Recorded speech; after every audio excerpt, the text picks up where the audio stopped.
Greetings, comrades. Today I will be presenting on the principle of proletarian self-emancipation. So, what is the principle of self-emancipation? Well, it's the idea that in order for the proletariat to be emancipated, they must emancipate themselves. It's one of the basic tenets of Marxism, although, as we'll see later, not everyone who claims to be a Marxist necessarily believes in it. Prior to the advent of Marxism, nearly all of socialist thought centered around the liberation of the masses by an external force. While the exact way in which this was supposed to happen differed between sects, they all shared most of the same weaknesses. Because of this, and also for the sake of brevity, I will simply be referring to this cluster of ideologies as elitist socialism for the rest of this presentation. Even today, most people who call themselves leftists believe in some form of elitist socialism. Democratic socialists, for example, believe in voting unaccountable electeds into power so that they may bring about socialism from above. Meanwhile, most Stalinists reject the concept of democracy altogether in favor of rule by a single, quote, communist party.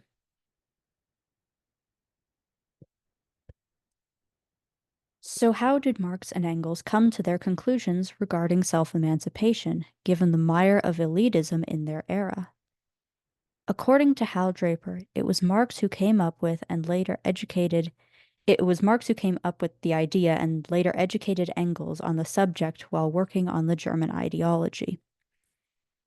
But before that, Marx had many of the same illusions as others in his time regarding Friedrich Wilhelm IV. Frederick had made certain overtures to democratization and progress, but abandoned them when he actually became king. This was a common practice among crown princes at the time and continues to exist with rulers like Mohammed bin Salman of Saudi Arabia. While most liberals simply moved on to the next monarch, Marx realized that the path to emancipation through a savior ruler was impossible. He also realized that pursuing an academic career would mean capitulating to the monarchy since they had significant sway over the academic sphere. From there, Marx quickly came to the conclusion that the only group the proletariat could rely on for their emancipation was themselves. For, en- for Engels, the road to this conclusion was a bit more of a journey.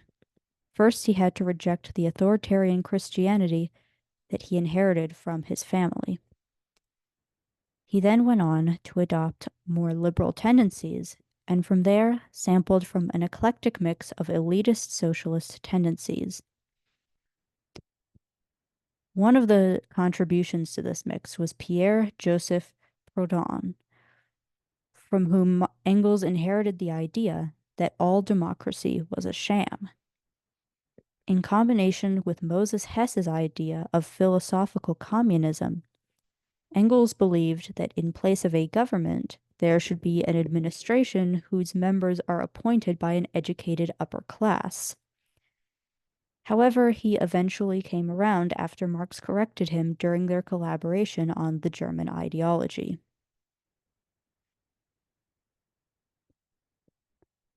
This brings us to why it is necessary for the proletariat to emancipate themselves. For one, the ruling class has no reason to give the proletariat anything without coercion. This is true whether we are talking about capitalists, bureaucrats, or a philosophical elite. Most elitist socialists believe that the ruling classes will be kept in check by an agreed-upon moral code. However, we know that in practice, when moral interests clash with material ones, it is material interests that usually win out in the end. So, if you give power over society to a small group of people who have a material incentive to abuse it, then guess what? Someone's going to abuse it regardless of how much they pinky promised not to. One recent example of this is the betrayal of the squad during the 2022 railway strike, when all but one of them voted to crush it.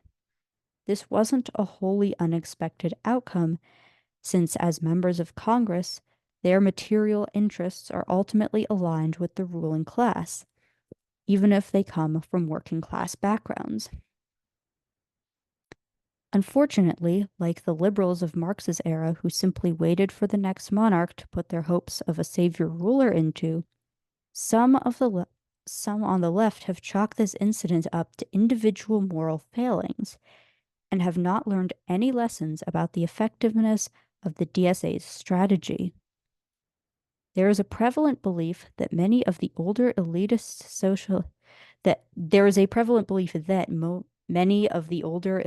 socialist tendencies share with many modern liberals, that being that it is a worthwhile endeavor to convince capitalists to simply be less exploitive.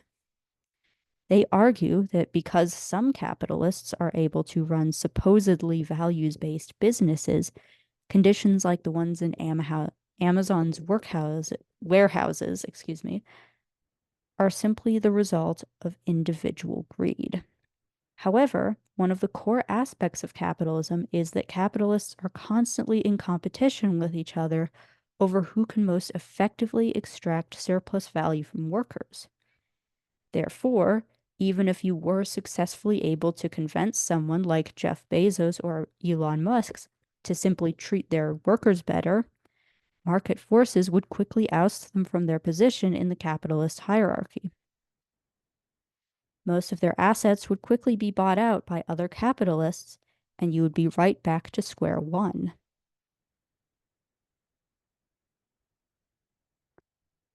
Okay, so we've established that it's necessary to oust the ruling class in order for the proletariat to be emancipated. However, this is only one part of the battle, since it's also necessary to prepare the proletariat to rule themselves. Throughout history, the dominant ideology in society has always been the ideology of the ruling class. Many tendencies that capitalist ideology claims are attributable to human nature are actually the result of living your entire life in an environment that constantly reinforces capitalist ideals. Many of the skills that are necessary for a population to have to govern themselves in a true democracy, such as the confidence needed to voice dissenting opinions, are things that a worker living under a capitalist system would not have much opportunity to practice, and in some cases, like the one that I just listed, would actually be punished for. Therefore, the only way for the entire class to gain these skills is by leading their own revolution. And it's true that there will be a learning curve, and that there will be missteps.